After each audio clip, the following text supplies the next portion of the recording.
You're in the rant wormhole where I rant about whatever my $15 a month plus patrons want me to rant about. This one is for Krista Nilsson, who says, rant about clipping. Clipping is one of my favorite bands and also one of the most influential bands for me. They started off as pretty much purely a noise hop outfit. It's a trio, the rapper Daveed Diggs, and two guys who I don't remember the names of, who are like atmospheric and noise producers, who basically task themselves to create the most unique sounds that they can. They're constantly looking for, how can we create like really distinctive palettes of harsh noise. Apparently the idea came together when they would literally just hang out and play noise records and rap albums at the same time and thought it sounded cool. So they decided to make that.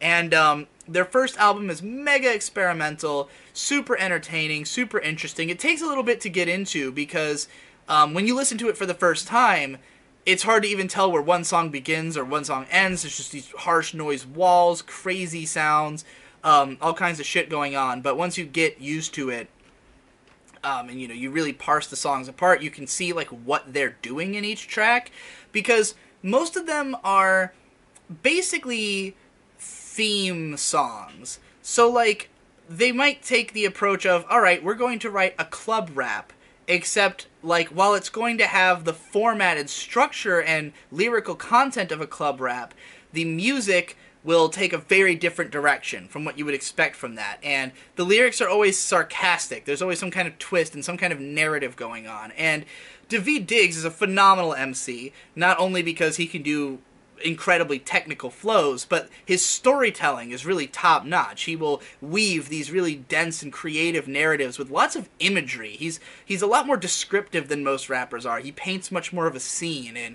sort of like he's writing a novel in lyrical form.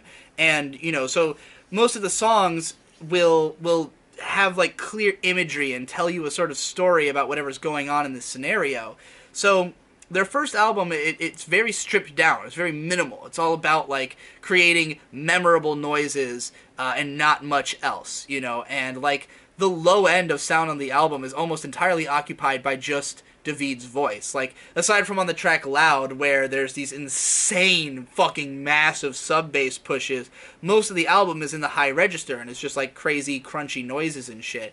And the way that they go about making their music is that they use everything. They use digital devices, whether those be actual musical devices or just weird tricks that you can do with sound using devices. They'll use just recordings of everyday items on a desk. Like in the song About That, you can find this Song Exploder article about the song, where they go into everything they use to make it. There's a sound that's like a, which is a tape cassette case being opened and closed,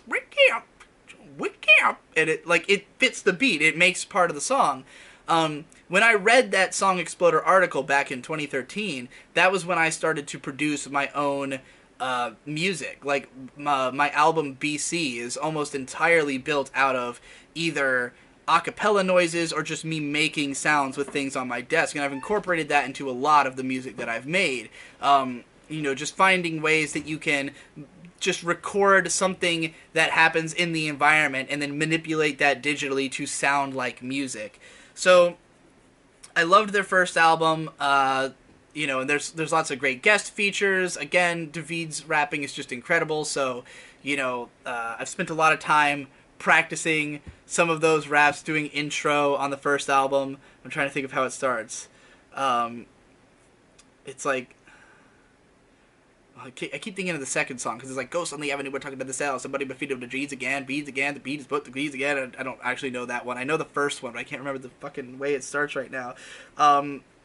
They always have like an intro track that's just like fast rapping insanity and noise blasts, and then the albums tend to get weirder and weirder as they go. The last track on the first album is just multiple tracks of his voice saying, get money, get money, get money, get money, get money, get money, for 10 minutes, slowly desynchronizing and resynchronizing as it goes.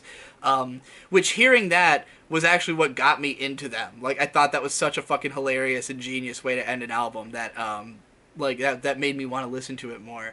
And then their second album was where they decided to sort of take this and just craft songs out of it. Like, instead of going all out to make it like as minimal and as extremely noisy centric as possible, it was more like, well, let's just craft actually reasonable and listenable songs, but out of sound palettes that no one's ever heard before. So you listen to a song like Work Work, and I've talked about before how they made this song by taking a canteen and striking it at like 100 different angles with a spoon, and then sampling that and making a keyboard out of it, and then making a beat out of that, and it literally sounds like nothing else, you know. And just the fact that they take such a creative approach means every song is totally unique, and again, the amazing storytelling on David's part brings the whole thing to life. Their first two albums are both favorites of mine. I've talked about them on my favorites of the year lists from the years that they came out, I think.